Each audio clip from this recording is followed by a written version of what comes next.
Does that bring back any bad memories? Bro, you don't even know. Or lack thereof? Dude, that was a shit show, bro. That was interesting. It was. You know what was good? It started out really, really strong, Yeah. and then it just after the second bottle, I should have known that mistakes were made. Me too. Me too, Shit dude. just went downhill from there. It got ugly. But anyways, hello everyone, and welcome to another podcast with me and Nico. Yeah. We're titling this one The Aftermath because if you were here for the last one, Shit yeah. got real. It's fucking bump mic. Anyway, so I think we touched on a lot of things last time. And I definitely want to continue on to that story where from Which what one? I remember.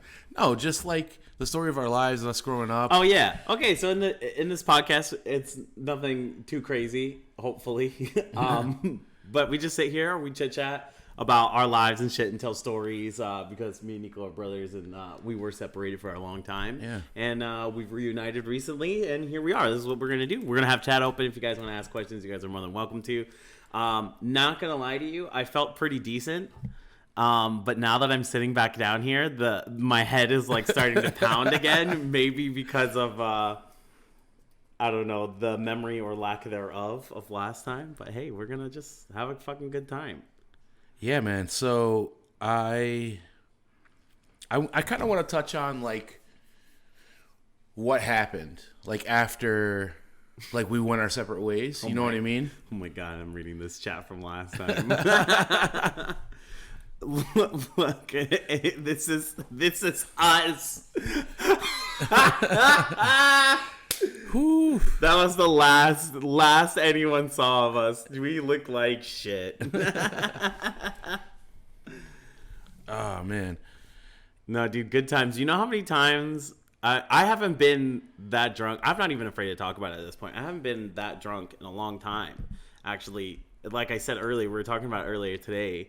I haven't had that much to drink since literally college. Bro, I don't think I've ever consciously drank that much liquor, just straight liquor, in my entire life, and I'm 30-something years old.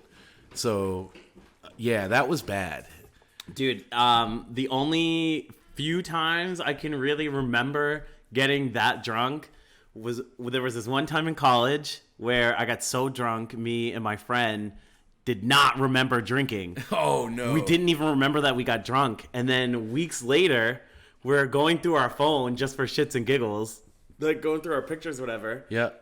And we find pictures of us butt naked, roller skating down our dorm hallways. Oh, my screaming God. and yelling at God knows what hour in the morning. So, I've only blacked out twice in my entire life. The first time was I was in the military. I was in Fort Rucker, Alabama. Mm-hmm. And my buddy got a Dear John. I don't know if you know what a Dear John is. A Dear John is basically a letter that your significant other sends to you. You got something Oh, right here, yeah. saying that they're leaving you for somebody else. Yeah. The person's called John. It's a Dear John. Right, you know? yeah. I think Anyway. it was from an old movie or something like that. No, Right? it's. I think that term's been around for forever. And so here's my boy. He gets this letter. It's a Wednesday, right? After all the training is done, whatever. He calls me and he's like, Sanchez, come to my room. I'm like, all right, dude, no problem. So I go over there and he's in his room all by himself, depressed. I'm like, dude, what the fuck's going on? And he's like, oh, I got a Dear John. My wife's leaving me. And I was like, fuck, dude, that's heavy. I was not expecting this at all. Yeah. So I sit down and he pulls out a fucking handle, not a handle, but the big bottle of Jägermeister. Oh, Jesus Christ. And I was like, that's Dude, interesting. nothing good ever happens when you start drinking Jaeger like that. Never. Oh no, that's fucking terrible. So I was like, oh, that's interesting. Whatever. He's depressed. It is what it is. So he cracks the bottle, takes a swig out the bottle, and hands it to me. I'm like, fuck it. What's the worst that could happen? We're not going anywhere, whatever. Right. So I take a swig and hand it back, and we're deep in this conversation, me and him, and we're just passing the bottle back and forth. not paying attention, and I'm like, we're bullshitting, and like I'm trying to like lighten the mood and like make them feel better, like not as depressed. You know what I mean? Like just like something a good friend would do. And we're literally like 45 minutes into this conversation, and I go to swig the bottle, and nothing comes out. Yeah. Holy shit. And that's when I was like, I looked down, I looked at him, and I was like, bro, this is not good. Dude, fuck. Yeah, This you is guys not- fucked up. I was like, we have to get something to eat now. Yeah. Because I knew instantly that I fucked up. And that's the last. I remember, like, there was a big courtyard. All the buildings were like a big square. And in the middle of the square is a courtyard with like a awning, and they had vending machines. Yeah. And we go out to the vending machines, get food, and that's all I remember. Oh, no. Dude, I woke up the next day. Fuck, dude. I woke up the next day, I had a roommate, right? So I wake up the next day, we're late for formation, and my roommate is passed out. I'm covered in my own puke. I have my blankets over my head. I have no recollection how I got there. And I wake my roommate up. I'm like, dude, what the fuck? We're late. Like, let's go. And I'm like, I hop in the shower because I'm covered in fucking Jägermeister puke. Right. And I look in the mirror, and I have rug burn all over my face. I'm like, what the fuck happened? I think I fucking dragged. Oh my god. That's what happened. No. So our hallways in our dorms, the walls were carpeted. And apparently I dragged my face, like walking, I dragged my face along the carpeted wall. What the fuck? All the way to my room. My roommate said I opened the door, and as soon as I got in the room, I just gave up. I collapsed. And he had to drag me into my bed. It was a nightmare, dude. It was a fucking nightmare. And I never, ever drank Jägermeister again. Until the second time I blacked out. Oh, no. What happened the second time? The second time I was hanging out with Jeremiah, the guy I was talking about last time, my battle buddy. And he lives in Wisconsin, or Duluth, Minnesota. It's like they're right across the street from each other pretty much. And Before you tell this story, I am going to address chat real quick. The VOD is gone. We have the recording, yeah. but we do not plan on watching the last hour of that. No, that Ever. that doesn't exist. Anyway, so I was like, I was working as a bouncer at this bar / nightclub, and a mutual friend of ours also worked at a different bar, and it was like a really shithole, like hole in the wall bar, and she was like, if you guys just come hang out and like watch my back, and like throw people out for me and stuff like that, just basically be bouncers for her. Right, yeah. She would just give us free drinks. And I was Yeah. like, fuck it, we got nothing better to do. You know That's what I not mean? dangerous. Yeah, that's not dangerous. So we get to the bar, we're chilling, we're hanging out, and she's like, what do you guys want to drink? And my boy Jeremiah is like, Jaeger bombs. And I'm like, fuck it, Jaeger bombs, let's do it. So she's pouring us Jaeger bombs after Jaeger bombs. And I just remember going outside to smoke a cigarette, and then I wake up in my buddy's couch. And he came in the next day, and he was like, bro, I left you at the bar. You were trash. Like, you did not want to come with me, yada, yada. He was like, and some random dude dropped you off last night from a sandwich company. And I was like, what do you mean? He was like, oh, we got this place that delivers subs. And you convinced one of the delivery guys at 3 a.m. to drop you off. Oh, my God. Bro, it was I'm surprised you brutal. even knew how to get home. I have no recollection, but those were the two like worst experiences I've had with liquor. Damn. I've had some pretty bad ones, but there's only been that one time where I just completely blacked out. Yeah. And we found videos like months later Oh, of bro. us roller skating up and down my fucking dorm hallway, butt naked. Oh, that's brutal. No, dude, it was rough. It was rough, dude. I'm still kind of feeling it. I don't know about you, but it like comes back I think in it's the waves. basement. Yeah, you think the basement vibe. just has me scarred? The vibe has you Liquor, fucked. I hardly know her. Oh, you nasty. No, dude. But look, you live and you learn. Yeah, definitely. Unfortunately. Yeah. Dude, one time... Oh, fuck. I don't know if I want to tell that story. I don't know if I want people to know that. It's all right. We can talk about something else. They are weak. Look, you have no idea. Bro, You yeah. have no idea. Yeah, we were two and a half bottles in last Yeah. podcast. 2.5 bottles of liquor In that were 5 hours. that were not the same liquors. No, definitely not. Yikes. It's brutal. Anyway, so And I'm not scarred either. Normally after nights like that, like the smell or the taste of like whatever liquor we were drinking I would couldn't haunt me, but smoke I don't a cigarette after like yesterday. No, yesterday I could not smoke a cigarette. Bro, it was so brutal. Anyway, so like I want to touch on like where you went like after, because we touched on summer camp and like meeting up at summer camp. Like where'd you go after that? Like what happened? After summer camp, Yeah. I started seeing someone and it got pretty serious and we ended up moving in together when I was like 16 or 17. I moved in with them and then I just finished high school, like barely scraped by. Yeah. And it was pretty much an adventure of will I or will I not go to college? Yeah. And that was like the big thing. And I really wanted to because I felt like I really needed to expand my education because that was going to be the best shot I had at anything, as like at least I have something. Yeah. It's a So fallback on, at least. so I didn't get into like any of the initial schools I applied for because I had stopped playing sports. The big seller for me was that I was like this athlete and, you know, whatever. I had all these accolades, but I had quit sports during my junior year to start doing theater, start singing and dancing. So out of a whim, I got an email saying, hey, we'll give you a scholarship to go to this performing arts school. Oh wow. But you have to go audition, and if you make it through auditions, we'll help pay for you to get through school. And I was like, okay, cool. So I went to New York City, and I auditioned at AMDA, the American Musical and Dramatic Academy, and I got in, and I decided, fuck it, that's where I'm going. So then I moved to New York, and I went to school and studied theater with like some of like the best fucking actors Yep. and like stage actors that there were at the time. You know, like Regina O'Malley Yep.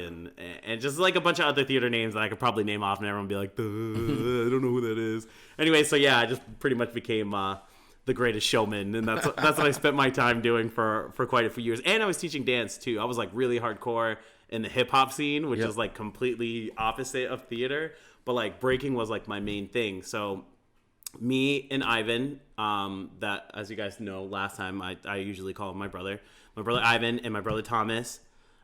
We were pretty much dancing fucking full time throughout the rest of my high school career. So we would go around town literally teaching anyone and everyone that would learn. We were teaching, you know, parents who didn't know what to do with their kids.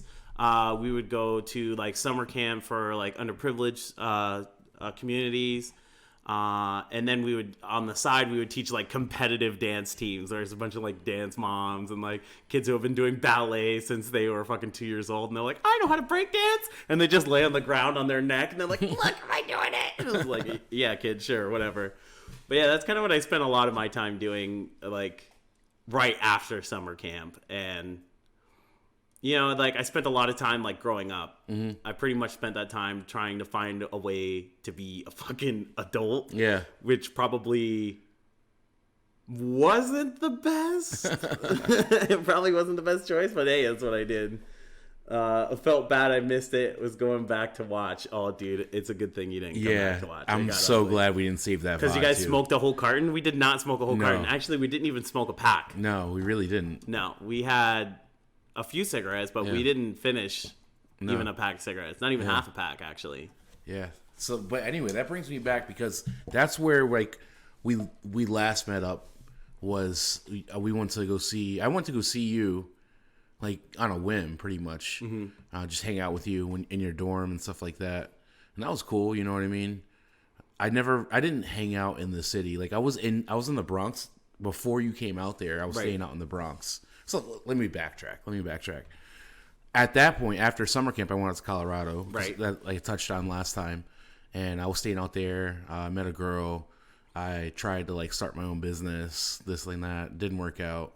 And then I ended up like packing up my entire life again and moving to the Bronx to stay with our dad and his girlfriend. And can you come with the... Ooh. Anyway, I don't know what that meant. Anyway, so yeah, I went out to the Bronx, stay with dad and his girlfriend, and it was cool. You know what I mean? I like was really trying to like make something happen, and in the Bronx, it's almost impossible. That place, I love the neighborhood, and I love a lot of the people there, and they're all very supportive people, but there is very little infrastructure to get you on your feet. Right, to like grow and move on. Yeah. It's very much a place of like, this is the way it is. Yeah, right? yeah. So I got to a point, when I was there, like I was delivering pizzas in Co-op City, like I was not from the hood. You know what I mean? You could clearly tell I was raised in a predominantly white community.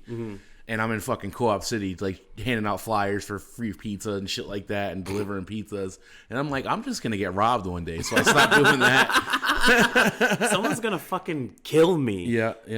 No, the business I started out in Colorado was Rugged Reptiles. Yeah, I was importing. That's a throwback right there. I haven't heard you say that in a while. Yeah, I was super, super, super into it. I had a lot of interesting encounters with different kind of reptiles from all over the world. Dude, you should tell us what happened to all your shit when you moved to the Bronx. Oh, dude. So I sold probably 98% of like the things, the equipment, the animals that I had for pennies on the dollar. Right. Because I was leaving. Like I needed to get rid of it. Yeah, you couldn't travel with it. I couldn't travel with it. And I had this, it was a 2002 Mitsubishi Montero Sport, right?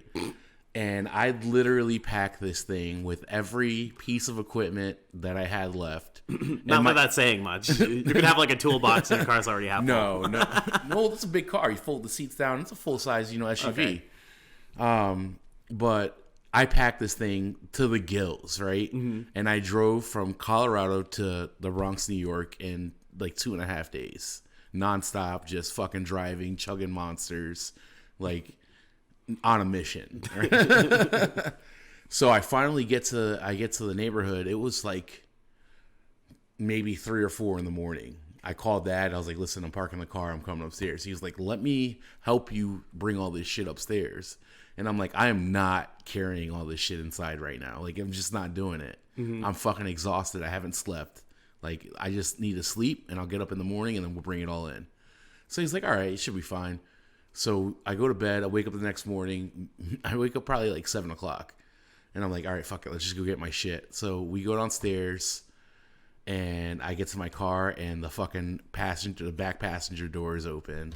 And I was just like, fuck. Typical Bronx play. Welcome to New York. Right. Thanks, New York. So they broke into my car. They stole a bunch of nonsense. Like, yeah. They smashed a bunch of shit. Like, all my paperwork was everywhere. It was just heartbreaking. I mean, the only thing that would have made it worse, right, is a car on cinder blocks. Yeah. No, it wasn't on cinder blocks. They did smash my window because the car was locked, obviously. Right. That's crazy. The first day. First night, bro. That's it wasn't even nuts. It wasn't even a full night. Right. Damn, that's shitty. Yeah. That's so shitty. The one like really bad experience I had in the city was actually not even in the Bronx. This didn't even happen in the Bronx. It happened just outside of Times Square, like on 32nd and then like 1 avenue over from the fucking main part of Times Square. So it's like me and like 3 chicks, right? Because I go to school for theater, so there wasn't a lot of dudes. It was mostly girls. So and I was the only straight guy. Nice. Nice. Very nice. Very nice. So no, we're like, all right, cool. Let's go. And they're like, we want to go to karaoke because we're a bunch of singers. And they're like, we want to find like a karaoke bar. So we're like just outside of like Koreatown. And we're walking by and we look lost as shit, which I already knew. The one thing you do in the city is look like you know where the fuck you're going. For real. Because if you look lost, you become a target immediately.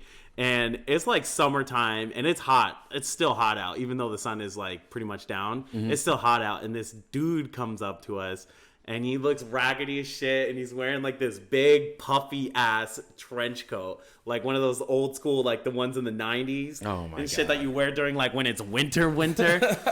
He shows up and he opens his coat and he's got a knife and he's like, give me everything you got, whatever, mugging us. And the girls are looking at me and they're like, what do we do? I'm like, you fucking give him everything. And they're like, why? Shouldn't we run or scream or something? Like, no, you think this motherfucker has anything to lose? Look at this guy. Give him your shit. And that was like the one bad experience. Hello, Crazy Uncle Show is here. Oh my God. What's up, everybody? Nice to see everyone in chat. Chat's popping today. Yeah, chat is popping today. How you guys doing? Hopefully everyone's doing well. You know, it's crazy because I got pretty lucky in New York. It got to a point where like once I stopped like actively seeking work, I was just like in this really bad slump and depression because I just felt trapped. You know what I mean? And I feel like it's kind of like with the Bronx. Like, especially that it's just what it neighborhood. does to you, though, if you stay there too long. Yeah. Just because that's the kind of energy it has. It like I said, it has that energy of, like, it is what it is right now, and this is where you're going to be, and this is where you're going to stay if you stay here. Yeah. You know? Yeah. There's not really much room for progress. You definitely have to branch out if you're going to make it. Staying in the Bronx is not always the best plan. You guys are fucking wild. Yeah, chat is insane. Anyway, so the whole reason we started this podcast and like had this idea was we used to fucking just call each other, like especially when you were in college, or when you're on the boat or whatever. You know what I mean? I would just call you, and you would hit me up, and we would just fucking tell these crazy fucking stories. Because we always have like 3-year gaps to catch up on between calling each other. And even after that, like after I came to Connecticut and moved out here. Like, you were still, like, after college, like, you went back. What happened? You went back to Charlotte? What did happen? I went back to Charlotte for a while. What the fuck did I do? Oh, yeah. I remember what I did. So I moved back to Charlotte for a little bit. And then from there is when, like, my gypsy shit started. Of, like, traveling from place to place, you know, going couch to couch. I was really just trying to like teach dance all the time, like teach dance, and it doesn't make a lot of money, like hardly at all. Yep.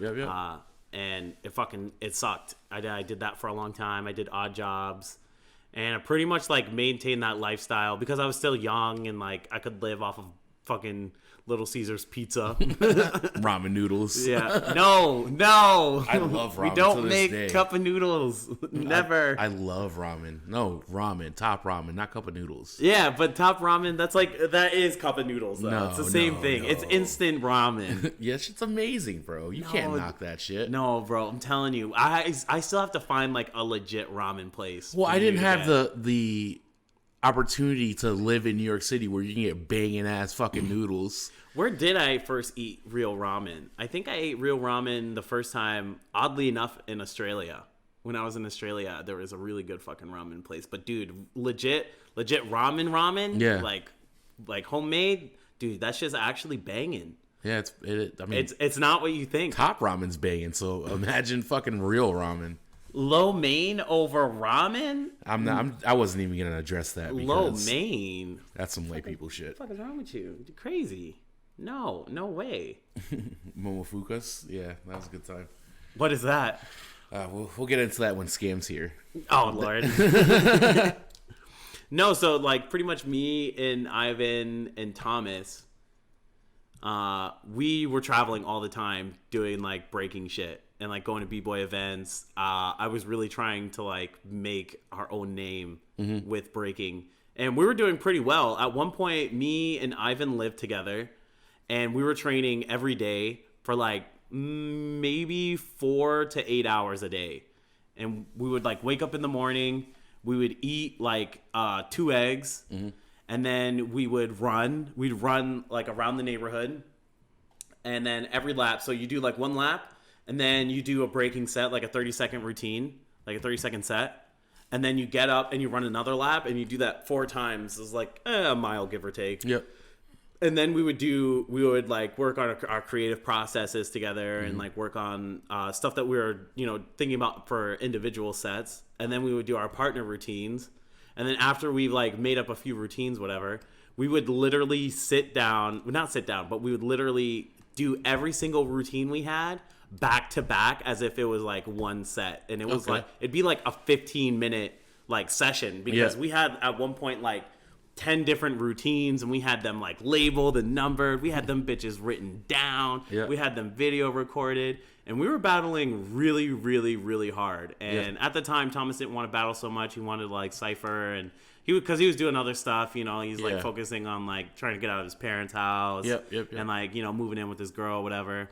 And so he was focused on that. So he wasn't like breaking as hard as me and Ivan were. So me and Ivan were entering these 2v2 battles all the time. We'd go to like Asheville. We'd be going to like Georgia, like Atlanta, Florida. We were just, doing that thing. And then Chad is distracting the shit out of me. yeah, for real. So then one day we go to this event, right? At UNC Charlotte, I want to say it was. It was at UNC Charlotte. And me and Ivan are like gonna win this bitch. Yeah. And everyone is sweating bullets every time they see us because we had everything down packed. We were in great shape. Our routines were tight. We had stuff that would please the crowd, but we also had like the intricate b-boy stuff that the crowd never understands. But the judges are like, "Shit, this motherfucker's good." And we had it really, really going well. And so Ivan meets up with one of our other buddies. And he's like, Ivan's starting to get nervous, right? Because we're in like semifinals at this point, and Ivan's starting to get nervous. And he's like, yo, I'm gonna go hang out with so and so, and I'm just gonna smoke a little bit. He was like, I need to calm down, and I was like, bro, during our whole training session, we were like, no smoking, because it's gonna fuck us up. Yeah, it's like we have to keep our heads on straight. Don't do it. And sure enough, he comes back, and our battle is up, right? And we go in, I'm like, Ivan, you good, bro? You good? And he's like, yeah, I'm good. I'm like, you sure? And he's like, yeah, I'm ready. Let's do this. And I'm like, all right, we're going to do this routine, okay? Blah, blah, blah, blah, blah. And he's like, okay, I got it. Cool. He knows the cue and everything. We start the routine. It's going good. First couple moves, the get up. And then he fucks it up. He botches the routine. And I'm like, oh, no. And everyone in the crowd is like, oh, thank God. Thank God these guys fucked it up. Dude. So then Ivan finishes his set, and he gets up, and the other guy goes. And the next round is supposed to be Ivan's round because I went first. So Ivan looks at me, and he's like, yo, we're going to do another routine. And I'm like, dude, I don't know if that's a good idea. Because it's already too late. Yeah. There's no point. We've already fucked up our routine. Let's not, fuck up another one. And let's not waste a round just in case for whatever reason they mess up. Then we still have another routine for later, which is what we have planned. Yeah. And he's like, no, let's just do this one. Let's just try and like secure this battle. So he goes out, he starts the routine, and then he starts doing the wrong one. He starts doing the one he was supposed to do the round before. Oh my God. And he choked it so bad, and I was disappointed, and he was disappointed. He still beat himself up, I think, to this day, because after that, me and Ivan never entered a 2v2 together. Oh, that's shitty. Yeah, dude. And it was rough, dude. It was rough. And it was a good time, breaking for what it was, and hanging out with Ivan and stuff. But after that, it was like pretty much downhill, because when you lose your motivation after you take an L like that, and then you lose your partner, and it's like it's hard to keep going. I didn't really have anyone else to break with anymore. Every now and again, like my boy Suna would come and hang out with me and break. In Charlotte, it's a large community for where it is, but it's still a small community. You know what I mean? Yeah. It's definitely a small, tight-knit community. It's like pretty much everyone knows each other. Yep. And especially in Charlotte, like a lot of us were really, especially in the early days, we were all very territorial. Yeah. As far as like the breaking scene. Like if someone showed up to the Cypher that we used to have at Snug Harbor, shout outs, miss you guys. But if you showed up and we didn't recognize you, everybody at the Cypher is going to try and battle you that day. Like you have to battle everyone. And that's how I made my first mark in the b-boy scene, because I kind of like was low key, and then I showed up to the Cypher, like the weekly Cypher. Yeah. And I battled. The only way to earn everyone's respect was to battle everybody. And so I just battled everyone, and that's like pretty much the normal now. Well, maybe not anymore. Nowadays, everybody's a lot nicer. Everybody wants to be friends and stuff. Yeah. Everyone's like, oh, I'm so sick of the negative energy and stuff. Yeah. It's like, it's hard to explain to people because it's not about like bringing a negative energy. It's about like pushing each other. Yeah. Like the real way to progress is to not stay stagnant. And I think a lot of what's happening now is that people are starting to stagnate. We're getting older. There's not really too many like new b-boys coming out. I think a lot of people too have like just accepted where they are as far as breaking, and like don't really want to progress anymore, as opposed to like when we were younger in like our really early 20s, where we were like, oh, I'm trying to be the best. It's not like that anymore. So I mean, that was pretty much my fucking life. Yeah. Dude, I spent so much time fucking breaking. My hands are still like, I still have like the callous spots from breaking, and I love it. I just don't practice anymore. Yeah. I don't have anyone to practice with. It's not Yeah. the same. Yeah, it's hard. It's hard when you don't have that energy to feed off each other. You know what I mean? Yeah, for sure. No b-boys should merge in a different underground. No, there's definitely newer b-boys, but they're different. They're different than the generation that we had. Like when Red Bull started coming out with the BC1 and stuff, and like Battle of the Year started becoming popular, that was like the second breath of breaking, because breaking died. Yeah. Breaking died, like pretty much hip hop kind of died for a while. Yeah. And breaking was coming back in the 2000s, and I don't know, all of us were really hungry. Yeah. And then it kind of got overexposed again. With all the movies and now all these new events that are hosted by these big All companies. these dance competition movies. Right, Yeah. the dance competition TV shows like Yeah. America's Best Dance Crew, so you think you can dance, whatever. Yeah. And you know, even on those shows, like the break dancers and the hip hop heads, like they were like the novelty. Yeah, right. yeah. They were like for the commercials Yeah. and the auditions just to get people's attention. Yeah. And then we got thrown to the wayside. So like that overexposure killed breaking for a lot of us, because one, we weren't appreciated the way we should have been, and two was that the overexposure. Yeah, it was yeah. too much. It was too much at one time, and everybody got bored of it, and you know, it just kind of fell off again. Yeah. And now the new b-boys, like they have a different mindset than we do. They're kind of like rebirthing breaking, so to speak. Okay. But they come with like different and fresh style, Yeah. because they don't want to do the same shit that Well, we it's were like doing. an evolution. Everything has an evolution. You know what I mean? And then sometimes you have things that come around full circle, but at some point it has to change. Right. It has to. Yeah. Because you can't do the same things and the same moves and like hit these one or two power moves or whatever, or just be all power and you know. Yeah, And the all power head thing Yeah. doesn't even exist anymore. Yeah. I mean, I'm sure there's a couple people here and there, like B-Boy Pocket. Yeah. I don't even know if Pocket still breaks, but he's this little Korean dude. Yeah. And he's got crazy power, but you don't ever see people like that are just those one-trick Yeah, ponies. yeah. Everybody's got everything. They've got top rocks, Yeah. they've got the musicality, they've got the footwork, the style, and the power. And freezes, flexibility. It's a whole different level of b-boying now. Yeah, definitely. Gotta go to Zulu Jungle to learn new dance moves. Well, actually, Zulu Nation is a b-boy crew, like Yeah. an old school b-boy crew, and that was a group that me and our biological father used to associate with Yeah. as well. Yeah. Him in the '80s was part of the early chapter in the Bronx. Yeah. And then in the 2000, Shout out to the Bronx Breakmasters. Yeah, that was the OG throwback. crew. The OG crew. And then like 2010s, I joined the Cosmic Union Zulus, but that was in Charlotte, and I had no idea even Dad had anything to do with Zulu Nation, whatever. So I came up to New York for a Zulu anniversary, like just because it was like it was the 40th, I think, the 40th Zulu anniversary. I went up just because my chapter was going, and then Dad was there. I was like, what the fuck? What are you doing here? Why are you even here, bro? Yeah, so it's kind of crazy, you know, how that shit goes. Yeah, it is. Our uncle was on Beat Street. I think Dad was supposed to be on Beat Street. Was it Beat Street or was it Flashdance? I don't What is the know. one with the famous one with Mr. Wiggles and he has the umbrella? Oh, dude, I have no idea. Dude, I can't remember either. I can look it up. Young Jamie, you want to pull that up first? Yeah, we really need Jamie to step his shit up. Jamie, get it together. No, there's a especially back then too. Even now, like the b-boy scene is very tight. Yeah. Like the hip hop scene, we all know each other. Yeah. Like if you see breaking on TV, like in commercials and stuff, what the fuck? Electric Boogaloo. Maybe it was Electric Boogaloo, the first one. Maybe. I think that might have been what it was. But we all know who's who. Yeah, We all yeah, know yeah. each other. Like there's a dude, I don't know if you guys remember the old Apple commercial where they were in like this like the all white room and it had like the office set up yep, and the yep, dude yep. doing head spins Yeah, yeah, and sliding across the table. Yeah. That's B-Boy Cloud. And B-Boy Cloud was at the time in everything. Yeah. He was in like all his step up movies. He was choreographing for So You Think You Can Dance.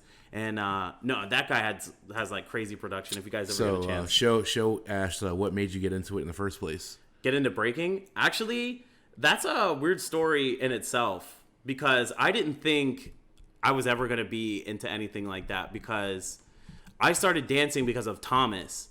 So when I was in high school, I was doing a lot of martial arts. Well, you were doing capoeira at one point. And I was doing capoeira, Yeah. yeah, which looks like breakdancing. Yeah.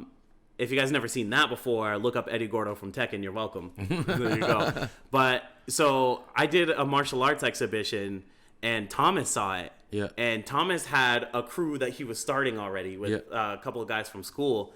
And he saw me, and he was like, hey, man, look, like, I want to try and start a dance crew together. It'd be dope if you came to the audition. And I'm like, all right, cool, whatever. And I go to the audition, and everyone's like fucking blown away. And meanwhile, I never really danced like that. Yeah. You know, and everybody was like fucking blown away because I was doing flips. Mm-hmm. And now I do choreo. It was like choreo. And then they're like, all right, now freestyle for like, you know, this 8 count. Mm-hmm. And I freestyled. And at the end, I like did a flip and I boom, like hit a freeze, whatever. And they were like, oh. And then Thomas stood up and he was like, that's my boy. That's why I brought him, you know? And everyone was just hyped. And then after that, like, I became the dance captain. Yeah. They voted me as the dance captain, even though I wasn't even the one who was starting it. And it just kind of took off from there because, I don't know, I just thought it was about, I thought it was dope. You know, I became real passionate about it because everyone was telling me, like, wow, you have, like, something special for this. You know, you have, you know, a knack that nobody else has, and especially because you've never danced before. And, like, all these other people have been dancing since they were kids, whatever. Yeah. And they were like, dude, you just fucking blew us all away, and you say you never danced, so you're in. You got something real special. That's cool. That's awesome. It's all about timing. Yeah, it was. It was about timing. And, you know, it's funny because Thomas, from then on, was my best friend. Yeah. And there was nothing. Like, from that point on. There was nothing that could tear me and Thomas apart. Me and Thomas in high school never had a single class together other than choir. We had men's. Oh, no, we had 2 classes, technically. We had chorus and men's ensemble, which are both choir classes. Yeah. But other than that, me and Thomas would just meet up between classes, at lunch, and most of the time we didn't have lunch together either because he was in the smart kid classes, and the smart kids ate lunch together, and I was in the idiot classes where we ate lunch together, and we just did everything in our power to always link up as much as possible. And he wasn't just my best friend because we were kids and we didn't have anyone else to hang out with, but he was the only person motivating me to do what I wanted to do. Not saying I didn't want to play sports, but like I got forced into football. Like I didn't want to play football. I would have rather have kept doing martial arts, right? And then basketball was just like a necessity, right? You just had to do it during the winter time because there was nothing else to do. Exactly. And then soccer was the same during summer. It was just to keep me busy. So like martial arts and dancing were the first things that I like consciously on my own was like, I want to do this. And Thomas was the first person to be like, dude, then you should do it. You know, and he was my hype man, and then I was his hype man. And from then on, we became best friends. So one time in high school, and this is how serious we were as best friends. So we were both into this chick in high school, right? And one day this chick is like, you know, macking on me. She's like, yeah, I really like you, this, that, and the third, you know, blah, blah, blah. And I'm like, all right, cool. What's up, girl? So she like, boom, starts making out with me in a hallway, you know, where none of the teachers are and shit. And I'm like, all right, cool. I got to go to dance practice. You know what I'm saying? I'm going to go get a snack real quick and I'll see you later, baby girl. And I'm like, later. So I peace out and I'm like feeling all good about myself, walking around half-mast and shit, you know, feeling myself. And I get my snack. I'm walking to the dance room. And on the way to the dance room, there's like a little hallway, like a small hallway that no one really walks through because it connects like these 2 hallways. It's kind of like a connector. So I'm walking past and just like in the corner of my eye, I see people standing there. So I like kind of stop and I look and it's Thomas and that girl. Nice. And they're making out. Nice. And I was like, oh shit. What? So Thomas comes in, right? I'm chilling, I'm stretching, whatever. And Thomas is like, yo, you're not going to believe this. And I'm like, yo, you're not going to believe this. And I was like, yo, listen, I was just making out with this chick. And then I was walking down the hallway and started, you know, I saw you guys making out. And I just want to let you know, I don't even want beef. You know what? Fuck it. You can have her, dude. I don't even care. And by the way, me and Thomas used to hate each other because this girl used to mac on both of us. But we were on a dance team together, and I think we created a bit of a bond. And then after that, you know, I was so straight up with him. And I was like, yo, you could have her, to be honest. Like, I don't even want to associate with people like that. And he was like, you know what? Me neither. He was like, fuck that bitch, bro. And we dapped up and like, boom, best friends forever. To this day, I could literally call Thomas right now and he'll answer every time. I fucking love that guy. That's what's up, man. Oh, man. That's fucking crazy. That's a crazy fucking story. And those are like kind of the bonds I kept, though. I had a lot of like friends in high school. I was really, really popular. I was like prom king. Yeah. Out of fucking nowhere. I didn't even think I was that popular because I got made fun of a lot. I got bullied a lot in school after I dropped sports. Yeah. Because people found out I was leaving sports to do theater and dance and shit. So people used to rag on me all the time. Plus, we were in the South, and like people automatically assume, like back then at least, like theater was for like gay. Yeah. Yeah. You know what I'm saying? And it was rough, dude. And it was we were rough. probably like one of the small handfuls of Puerto Ricans in our entire zip code. And on top of it, we were not only were we Puerto Rican, but we were Puerto Ricans who didn't speak Spanish. Yeah, for which real. actually was a big deal for me growing up. So for me, like especially when I was going to East Mech, like you were either you were Asian, like Chinese. There was no other Asian, right. And their racist mindset. You were either Asian or Mexican, white or black. Like that was it. That was it. You know what I mean? And there wasn't that many white kids, and like the white kids didn't like me because they called me Hispanic, and they're like, "I'll go hang out with the Mexicans." The Mexicans didn't like me because I didn't speak fucking Spanish, right? So they told me I wasn't really Spanish. The black dudes didn't like me just because they didn't like the Mexicans, right? You know what I mean? So I kind of just didn't fit in anywhere. I was always like a misfit. Even like when I went to South Mech, and like as I'm the type of person where I'll talk to anyone, like I'll just strike a conversation with you. Right. I don't care. You know what That's I mean? how I was too. Yeah. Like if I saw you by yourself, like that was the one person I wanted to be friends with. Yeah. It's like, oh, let me be this dude's homie because it doesn't look like he has some bullshit going on. Yeah. So I had like this spot out South Mech. It was like there was a picnic table. There was a tree. It was originally just a tree, and we stole the picnic table, moved it over to the tree, and like everybody would just chill there. Dude, like, the tree at South Mech is infamous. Yeah, so we would. That bench is still there, by the way. Is it? Yeah, the bench is still under the tree. They moved it once, and then I forget who it was. I brought a lock, and they brought a chain, and we chained it to the tree. Was it Mike? It might have been Mike. Mike Torres? Yeah, Mike Torres. Yeah, I'm pretty sure it was. We chained it to the tree, so they couldn't move it again. Damn. Yeah, it's still there. It wasn't chained because when I was in high school and running track, we used to go to South Mech for track meets. Yeah, because they had a bomb-ass field. Yeah, we had a really good one too. Before Audrey Kell. But they couldn't, they couldn't always do track meets at Audrey Kell, so sometimes you have to go to South Mech. And that's the spot where we set up. He said Puerto Rican's kids be like, player 3, enter this game. Straight up. For real. And it do be like that. In the South, at least, I mean, when I grew up, in the South, it was a rough time, bro. It was so weird because if you were like the school athlete, in the South, like being the school athlete is the shit. Yeah. And as soon as I dropped that, everything, I thought everybody was cool with me before. Yeah. And then as soon as I wasn't into sports and I started, doing other stuff, I was in the school musical. I got a part in our school musical, the first fucking audition I ever did. Oh, wow. And as soon as I was like hype about that and I was like telling everybody, oh yeah, like I'm going to be in the musical. You guys should go check it out. It's going to be dope. And they're like, what the no, fuck? The fuck is we don't want to come watch a fucking musical, you exactly. Disney ass motherfucker. And, I was like, what? That shit, it threw me off. And dude, there was this one time these guys they stole my hat. So the job I was working at, they got us these custom hats. Yeah. And they put like our B-boy names on it. Yeah. And back then I used to be B-boy ninjutsu. Yeah. And so they had B-boy ninjutsu like inscribed on the back of this hat. And it was like my favorite hat. Yeah. And one day I was at school and it just went missing. And back then we were on MySpace because Facebook wasn't a thing yet. MySpace. I got a thing on my MySpace wall that said, "Hey, we have your product.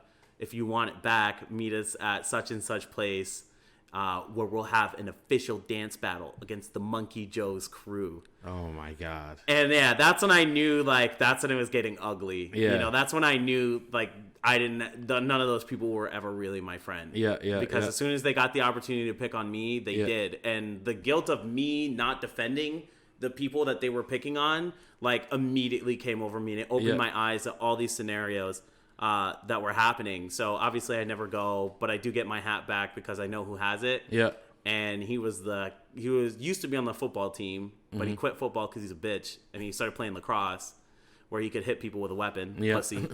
And I told him I'd fucking introduce his teeth to the back of his throat if he didn't give me back my hat. No. And that it was company property, so he gave it back. High school, I hung out with all, like, dude, all the goth kids, like, it didn't matter who you were, stoner. It didn't fucking matter. You didn't fit in. You were hanging out with us. You know what I mean? Like, and I didn't care. I would talk to anyone, like I said. And I also got into a lot of fucking fights. A lot. Yeah. A Same. lot. I was always getting suspended. After I quit sports, that's when all my fights But I was broke never out. really into sports. You know what I mean? At least not in school. Like, I did sports outside of school. Right. But in school, I was never into it. I was more about, getting high and fucking around and chasing chicks. You know what I mean? George says he wants to come, by the way. I told him to come through. George, You're more than welcome, You can come, bro.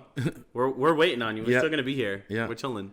So I got into a lot of fights, and a lot of them were over fucking stupid, like just people just being straight disrespectful. You Yeah. know what I mean?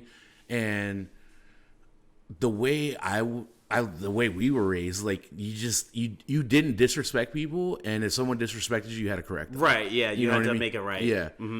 And I took that to heart, and that really, like, I had knives pulled on me. I gotten jumped. I don't know how many times, but every time, no matter what, I always ended up getting in trouble. No matter what, there could be 5 people coming to fuck me up, and I was getting suspended for 10 days.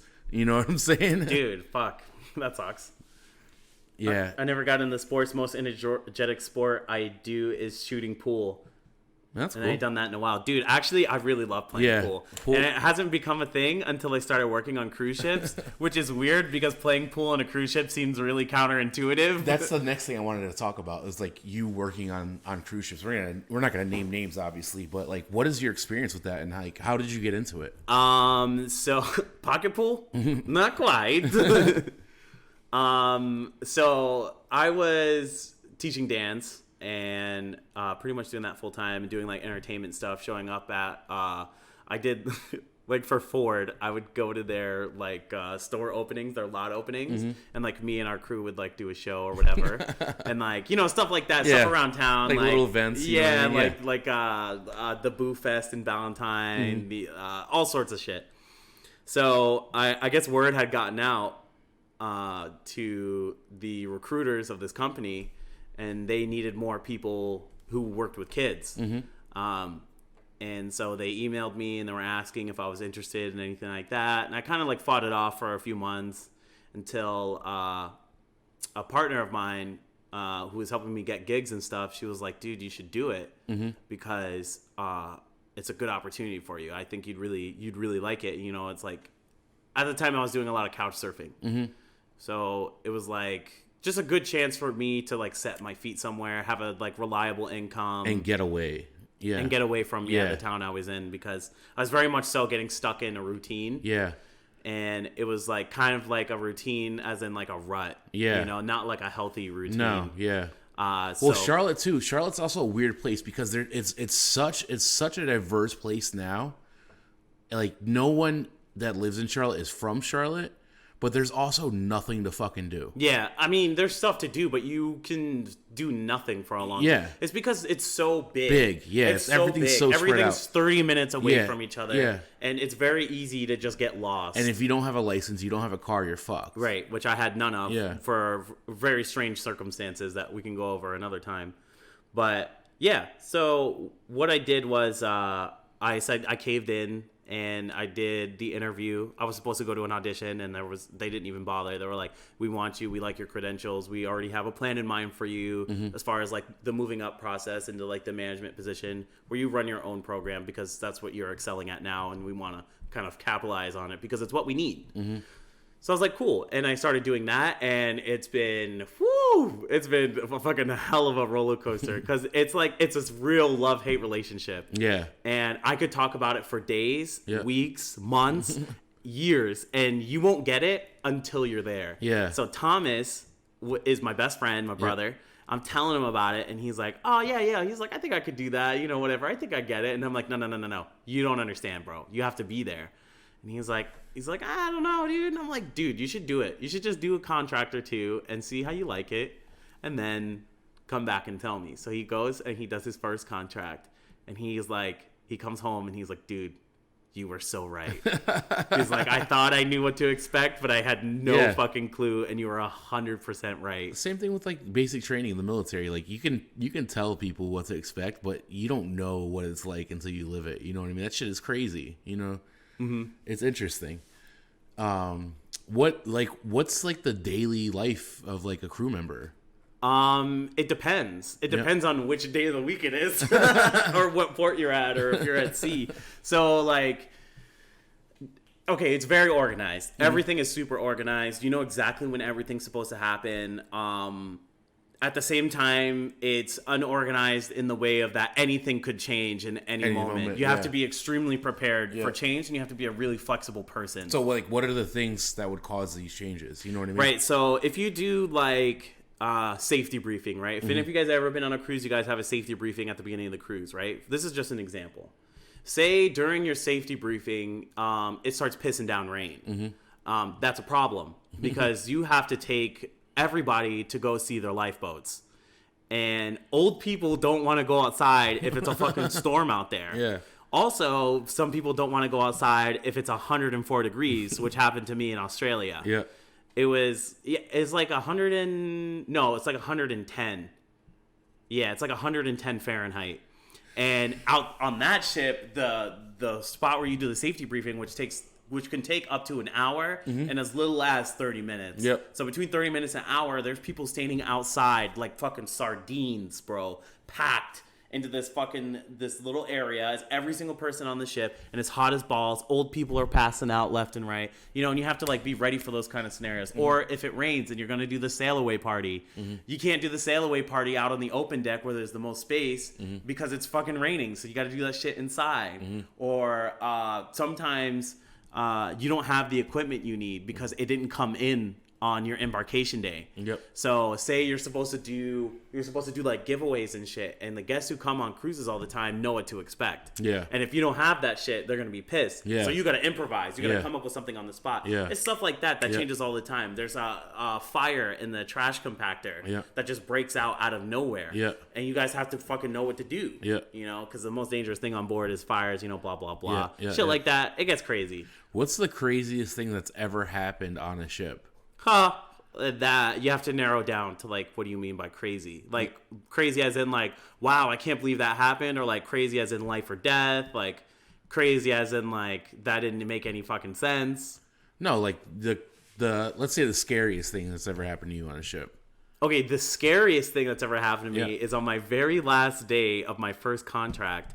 We got stuck in this really bad storm. Yeah. And it was fucking terrible. It was so bad. It was like the front of the ship was underwater. Oh, wow. Yeah, so like you would go up the wave, and then you would come down, and the front of the ship would go under, like straight up under the water. And that shit was very scary because you're on a fucking ship. Where are you gonna go?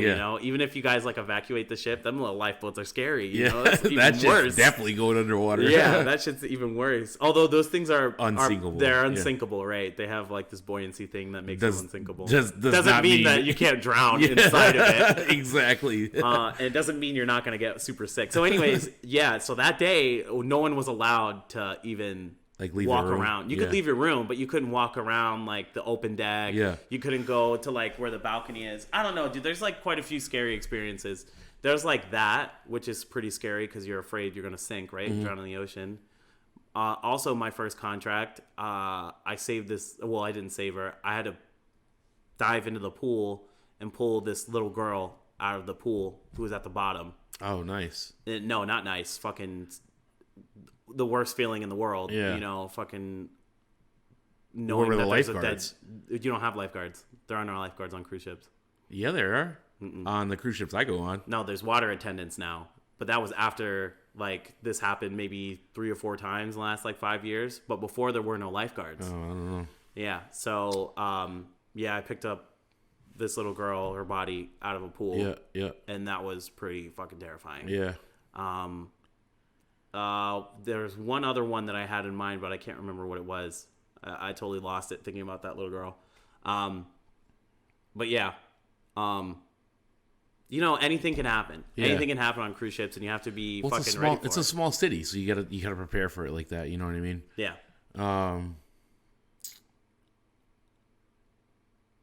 Yeah. So, what's the most fun you ever had in your ship? The most fun? Yeah. Oh man, there's like so many things, dude. Between like the crew parties, Yeah. the cabin parties. Oh, speaking of crew parties, what does the crew do? I know this answer, but you guys don't. Like, what does the crew do in their free time? On our free time, we play pool. Yeah. We play pool.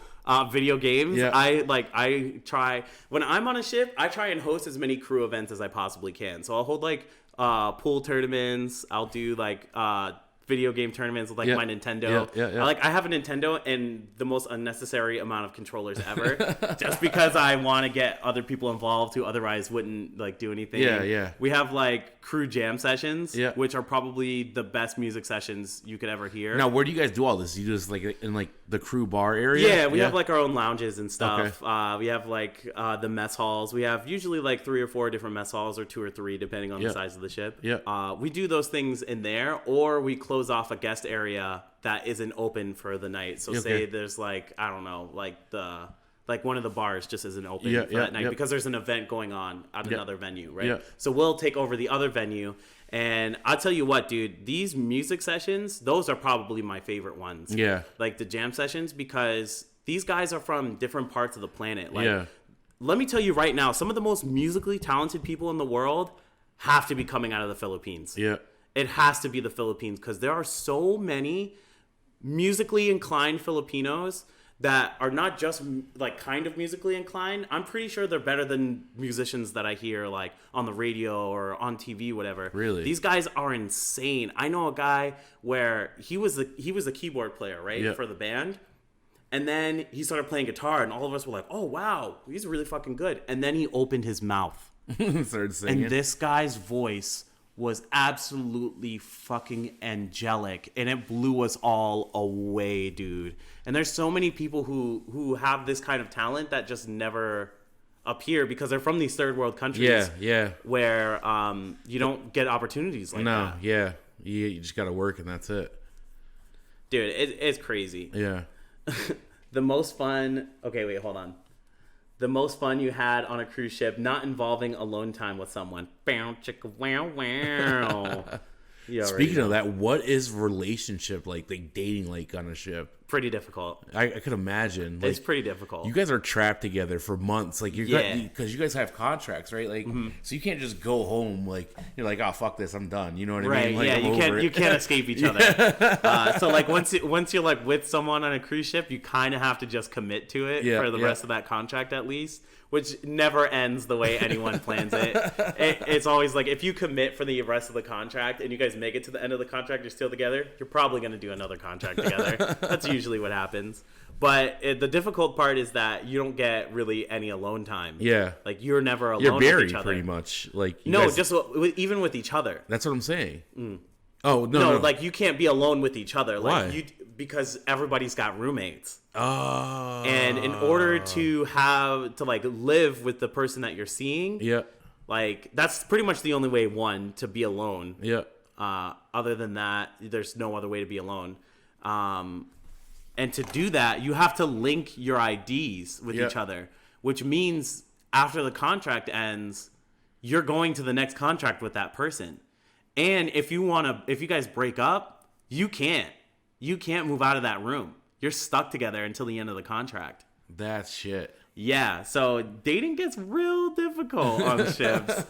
It's a real challenge. You got to kind of hope that you find a roommate. Like if you're doing that kind of thing, you have to hopefully have a roommate who's like cool with leaving the room for a little bit, who wants to go to the bar and like hang out at night, or maybe he works at a time that you guys are both free. You know, like everything has to be organized. Yeah, you have to luck out. Yeah. The stars have to align. Yeah, exactly. And that's what I mean, though. Like, everything is very organized, literally up until your personal time. Like, the time that you have to, like, hang out with someone you have feelings for. Yeah. Or the time you have to even take a shit. Yeah. Like, I've had to, like, time out when I can go to the bathroom. Yeah. Because some days, my days are just too cram-packed for me to step away.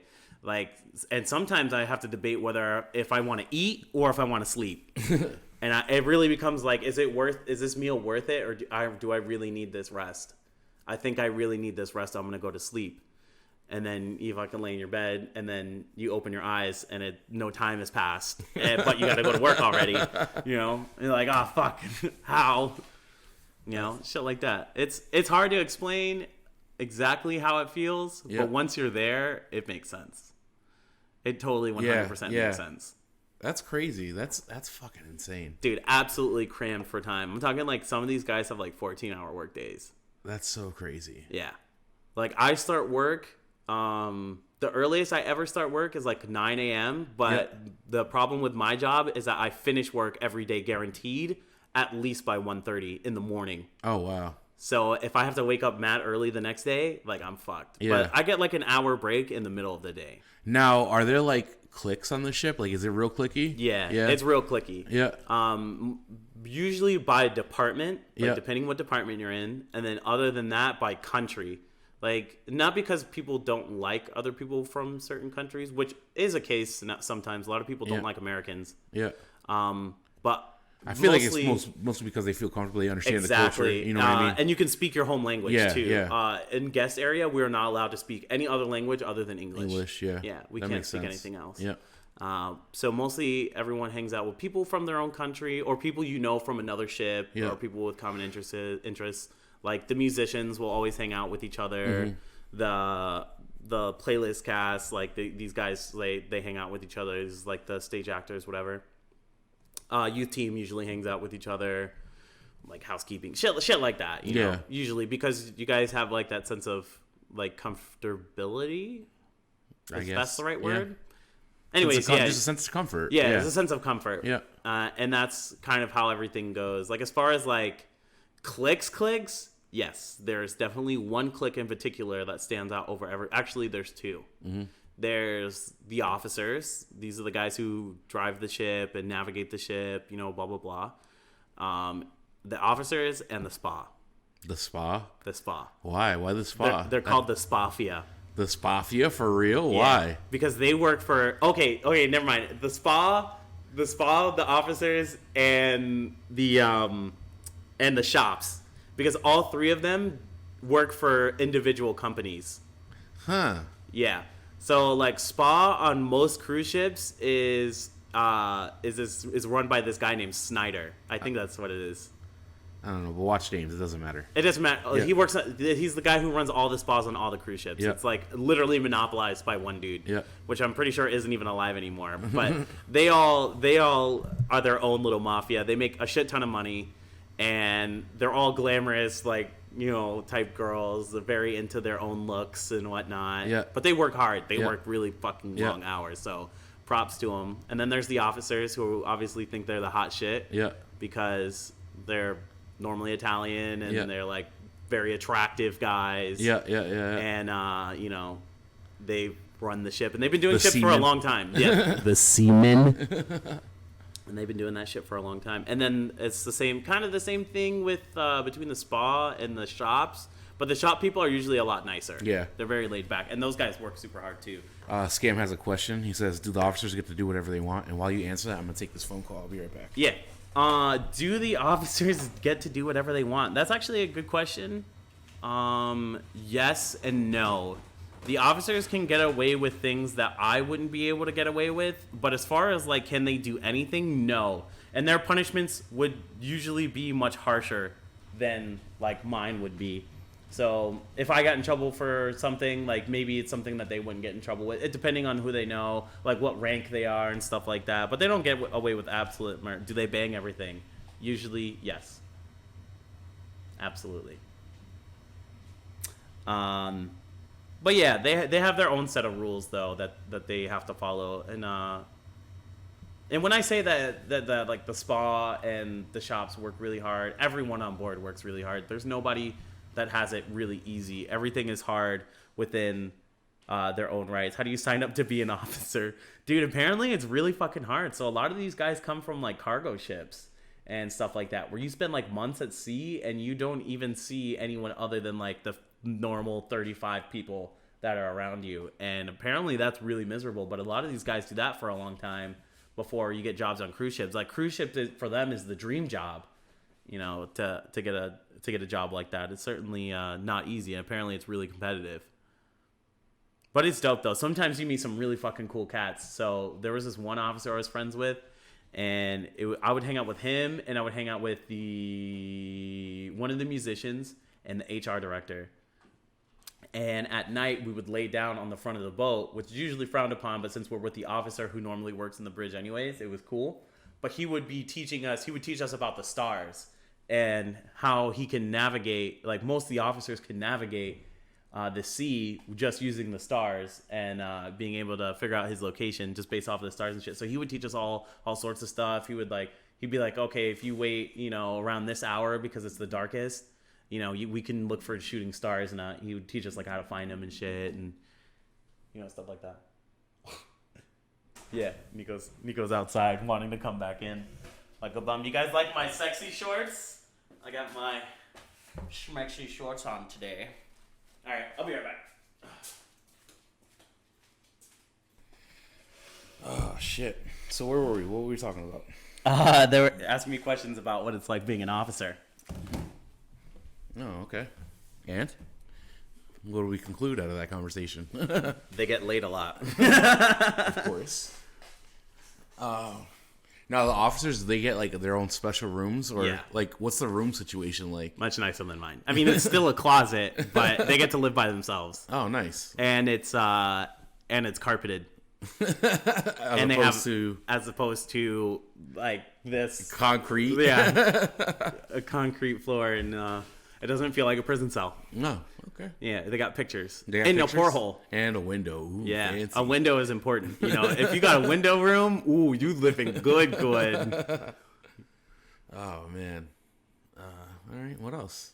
That are the perks. Yeah. That's honestly like, I know it doesn't sound like much, but So, what's your favorite part about like that lifestyle, the cruise lifestyle? the people and the fact that money doesn't exist.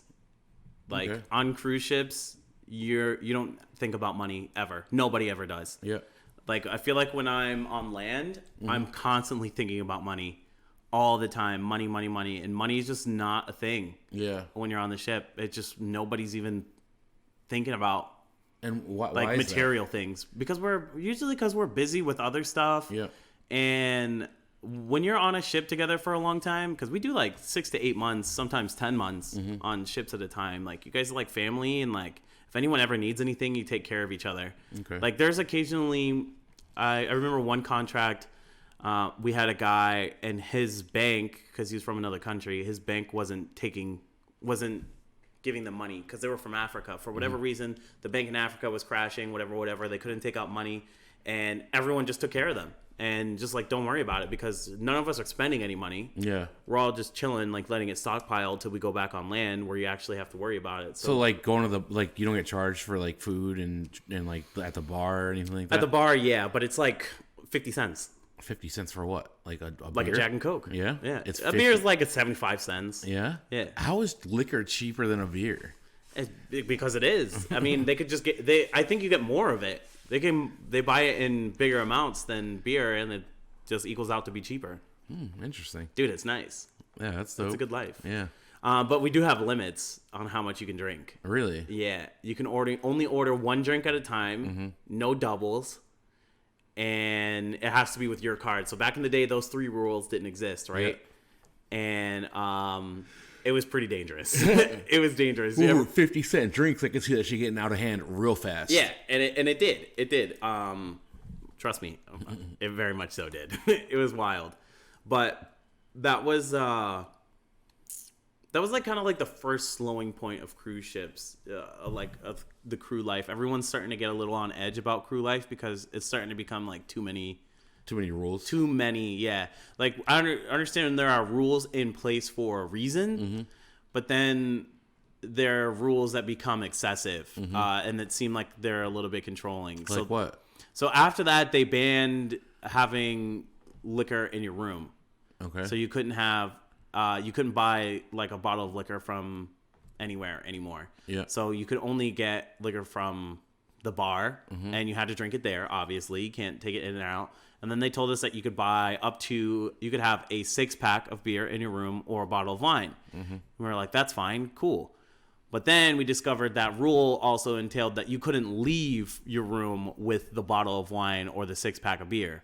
And then they told us that you couldn't have like group events, like you couldn't have cabin parties anymore in your room. So pretty much what they were telling you was that either you and your roommate drink alone in your room quietly, or you drink in your room by yourself, or you go to the bar and you can only drink there. Where for me, I finish work at 1, usually 1:30, but the bar also closes at 1:30.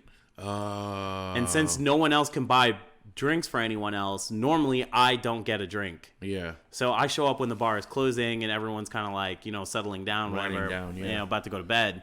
And so I don't really get that wind down time. So the only option I have now is to really late at night with, in the dark by myself. Yeah.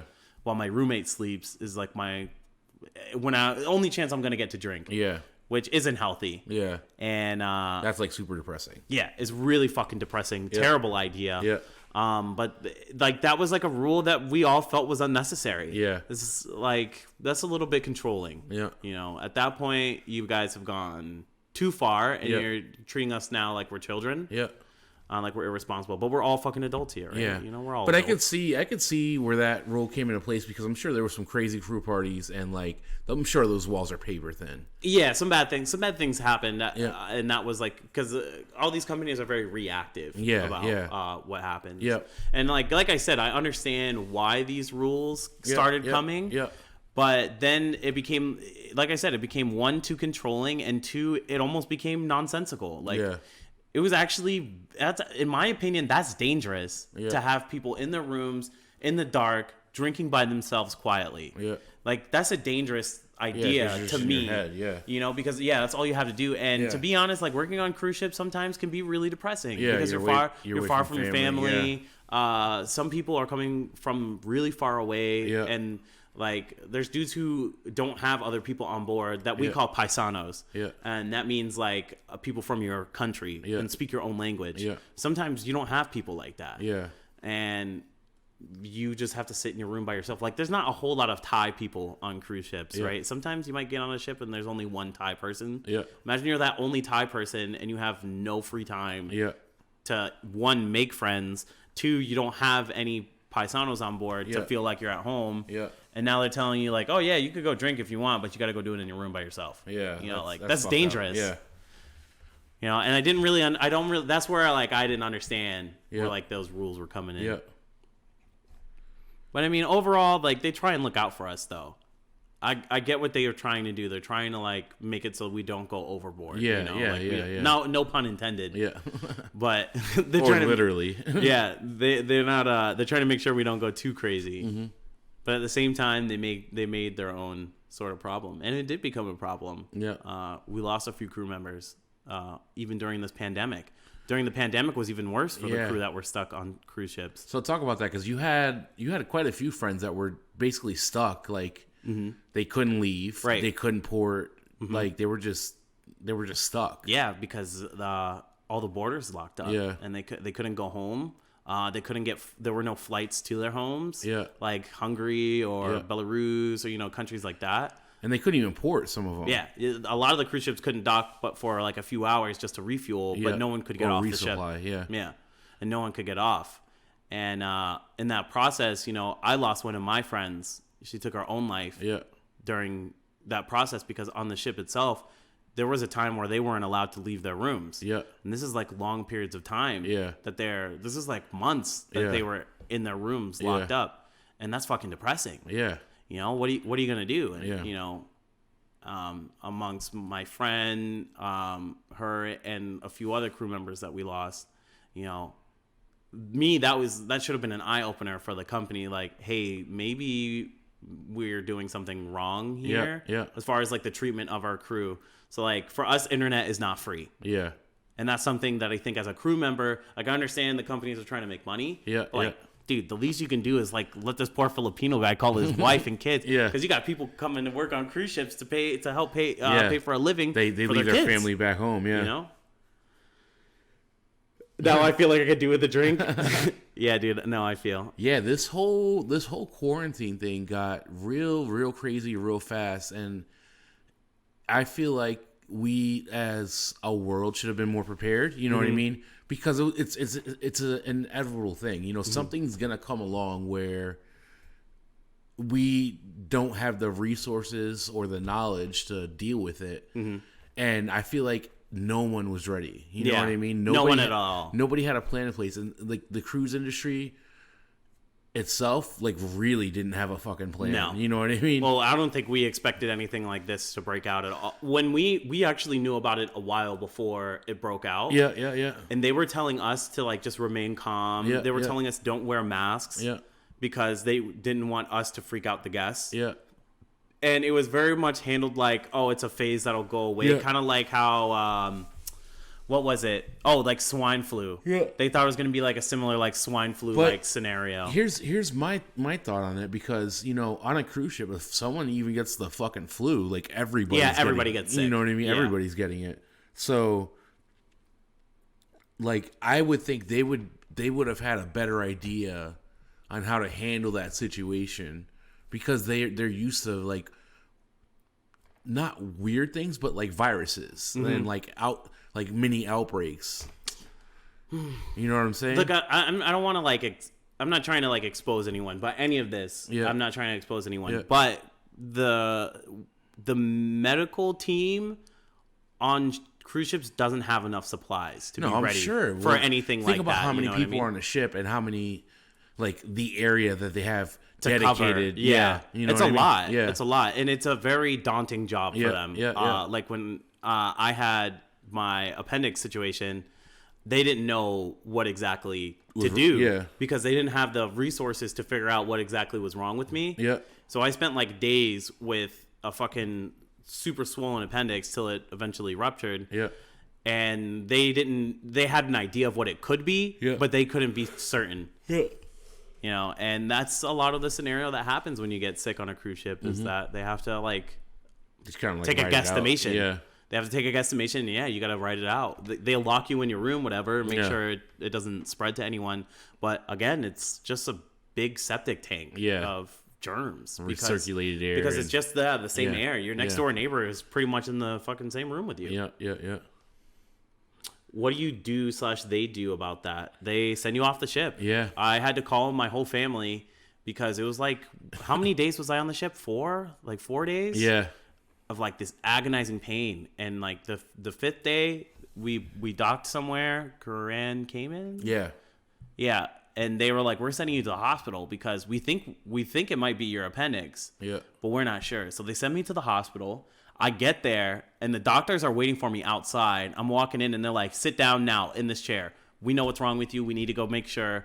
We're going to go scan you. We're scanning you and you're getting your surgery. Because if it's been this long, Yeah. like you've been feeling like You're this. septic. Yeah. Yeah, that you're like a ticking time bomb right now. Yeah. Like you might be literally dying as you take each step. So stop circulating your blood so fast. Sit down, don't move. So yeah, and then they vacuumed me for the next fucking month and some change.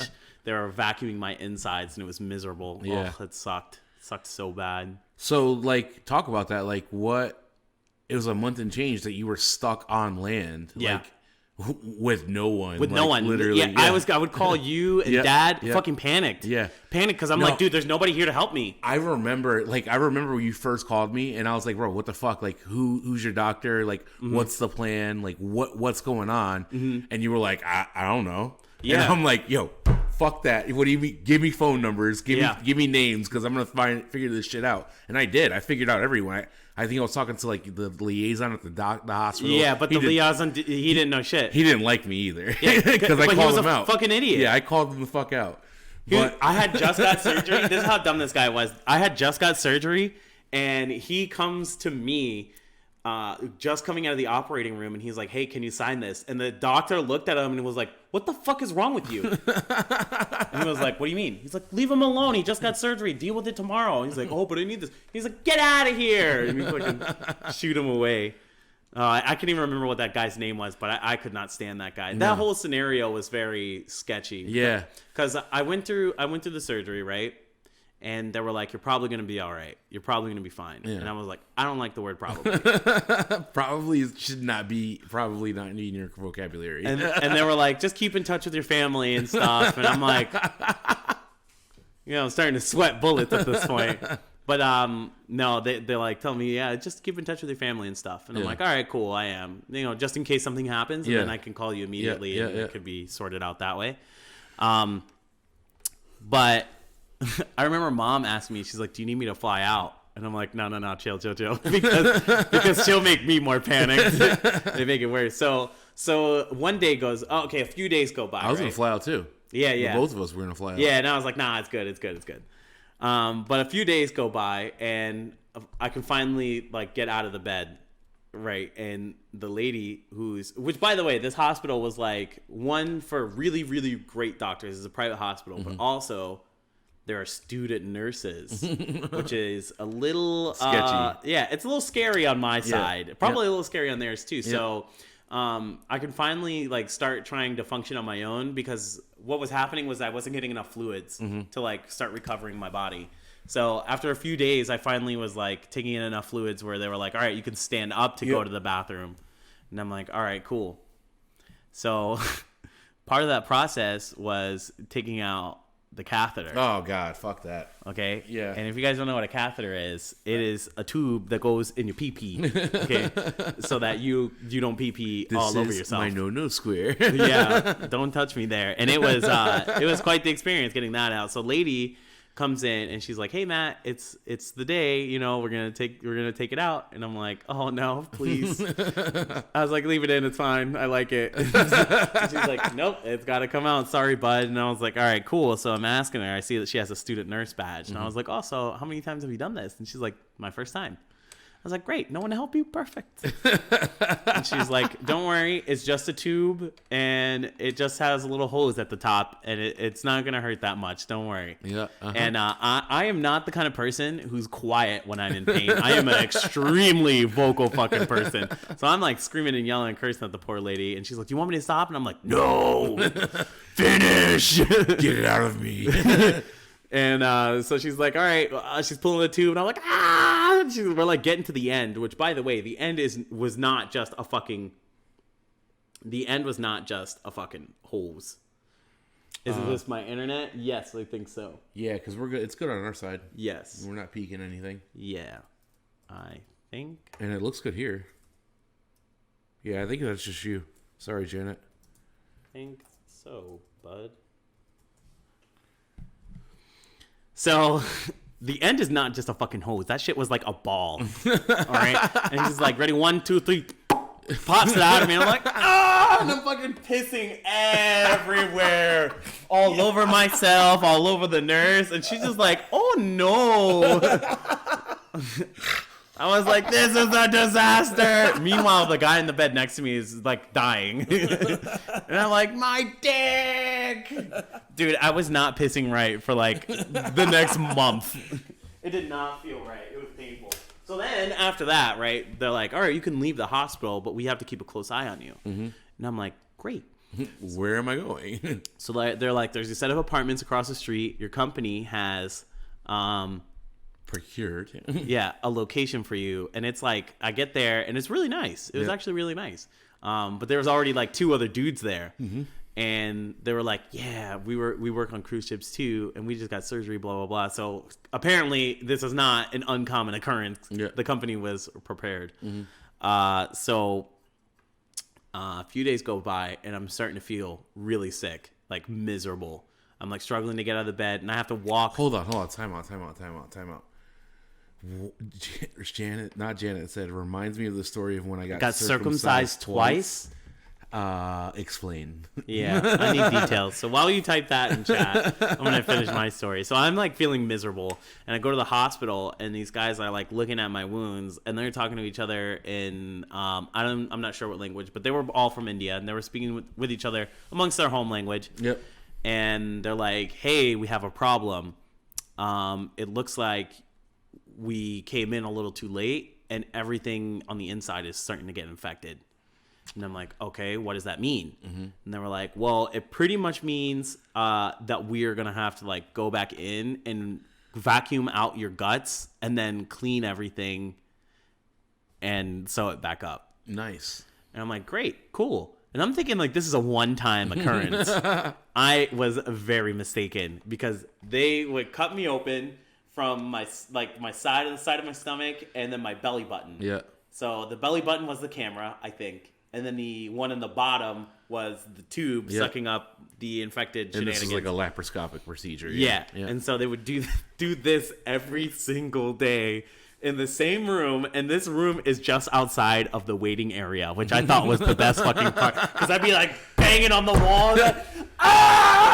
My insides! Wait, they would do this when you were awake? Oh yeah, it takes like 15. It probably could have taken 5 if I sat still. Probably takes like 15, 20 minutes. No, like, anesthesia, nothing? They give you a little shot, but it doesn't matter because it's gonna help you on the inside. Yeah, they vacuuming out your fucking guts. Yeah, it was gross too. It looked like this black sludgy Now you know how shit. chicks feel. Dude, oh, I hope that's not how it feels.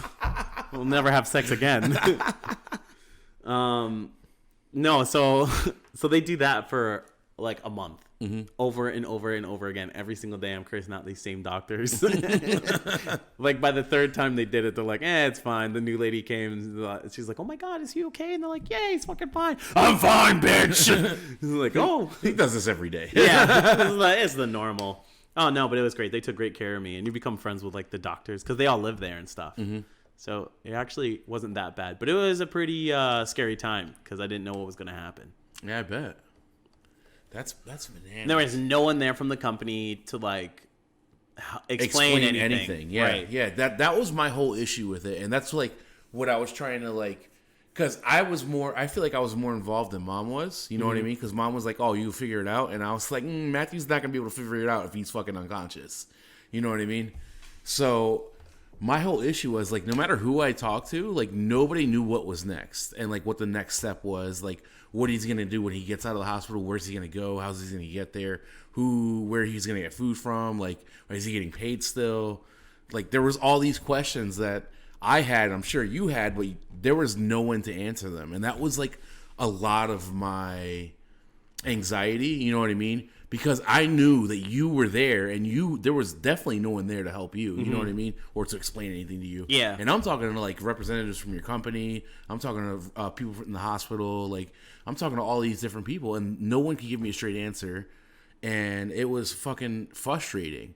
And even the doctors, they like, I don't know like what the laws were as far as like HIPAA and the Grand Cayman, but they did not want to tell me anything. Yeah, you know what I mean? Yeah, they did not. They didn't tell me much either. Most saying. everything that was happening was just like, all right, we're doing this now. It's Yeah. like, wait, what? Yeah, that's what I'm saying. And like that's like a big part of the reason why I wanted to go, because like I just needed answers, at least for you, to make you feel more comfortable. You know what I mean? Because if I'm over here freaking out, something just popped. Oh.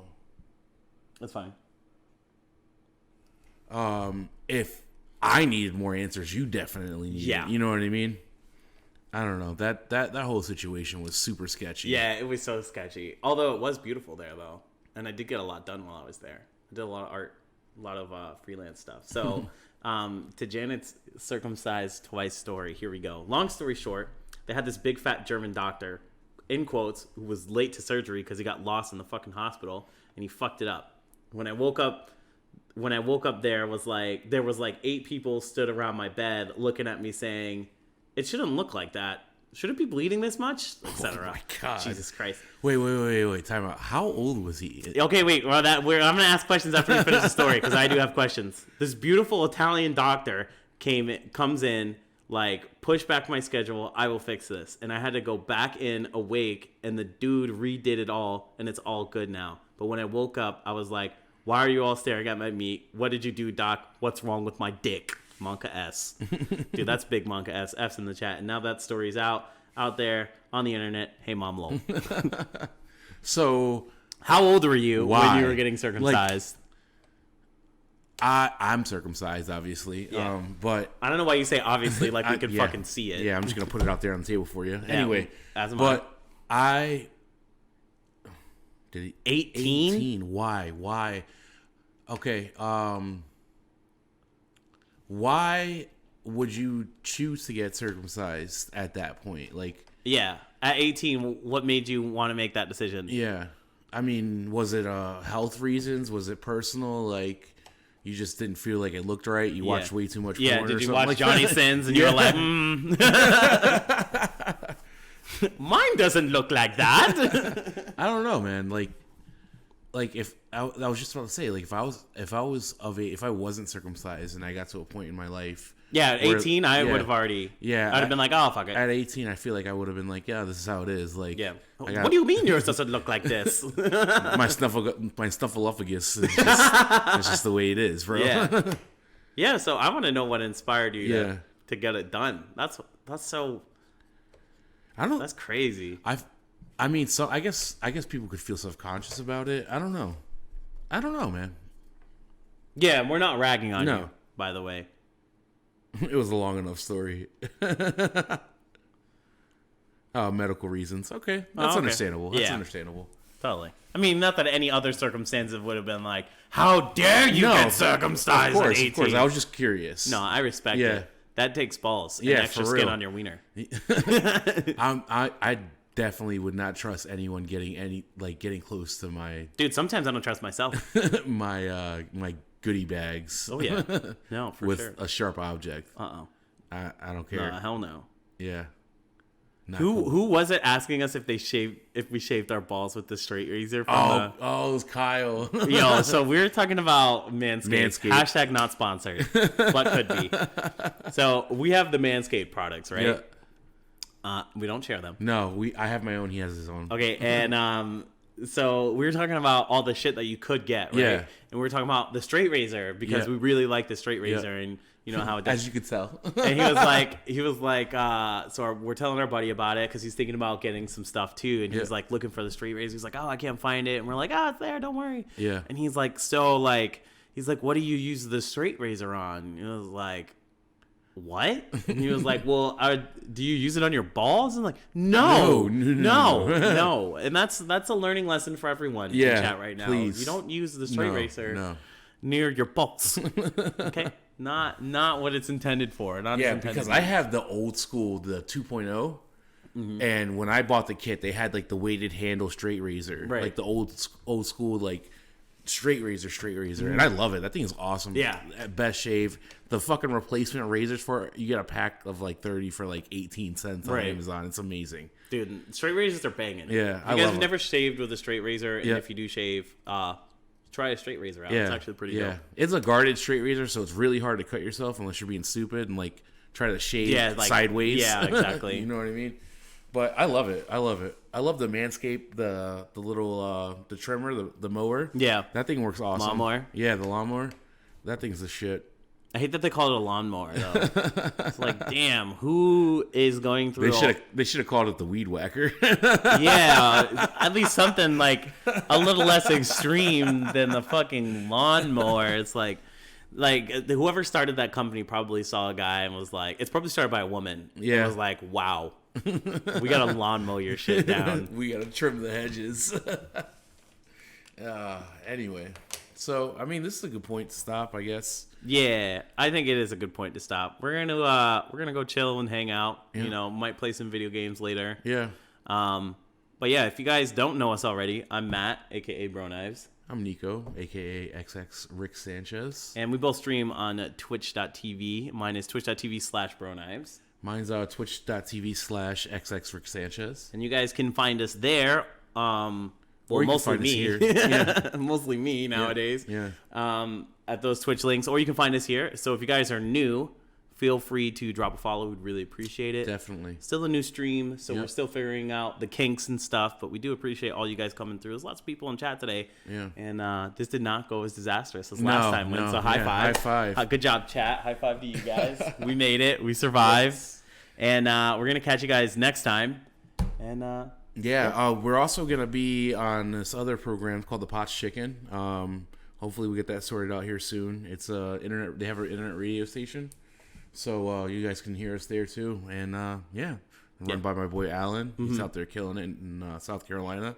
If you guys get a chance, they're on Facebook, The Pot's Chicken. They're on a bunch of different social media sites that I'm not sure about. But yeah, you check out their website, thepotchicken.com. And catch you next time. Later, guys. Jamie, put the fucking music on, damn it, and the outro. What the fuck are we paying you for? God damn it, you guys remember